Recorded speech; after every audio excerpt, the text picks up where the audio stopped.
Bangladesh coast guard তার প্রতিষ্ঠা লগ্ন থেকে উপকূল এবং নদী তীরবর্তী অঞ্চলে সার্বিক নিরাপত্তা নিশ্চিতকরণে নিরলসভাবে দায়িত্ব পালন করে আসছে। অবৈধ কর্মকাণ্ড প্রতিরোধ এবং নৌপথের নৌযাত্রা নিরাপত্তায় নিয়মিত টহল এবং সাঁড়াশি অভিযান পরিচালনা করে আসছে এ বাহিনী।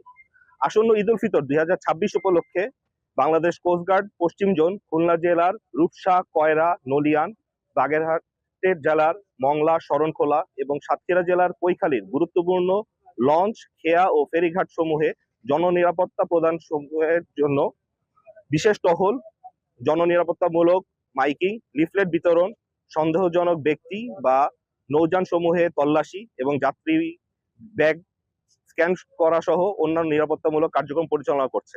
এর মাধ্যমে যাত্রীদের নৌযাত্রা নিরাপদ থাকবে বলে আশা করা যায়।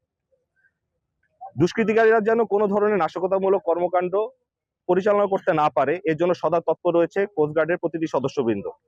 কোস্টগার্ডের এই কার্যক্রম দিনরাত 24 ঘন্টা অব্যাহত রয়েছে এবং ঈদ পরবর্তী যাত্রী সাধারণের নৌযাত্রা নিরাপদ করতে এ কার্যক্রম অব্যাহত থাকবে ইনশাল্লাহ। করছি অকল্যাণজনিত দুর্ঘটনা রোধের অতিরিক্ত যাত্রী পরিবহন থেকে বিরত থাকুন। অতিরিক্ত যাত্রী হিসাবে ভ্রমণ করে নিজের জীবন ঝুঁকি নেবেন না। অতিরিক্ত ভাড়া আদায় হতে বিরত থাকুন।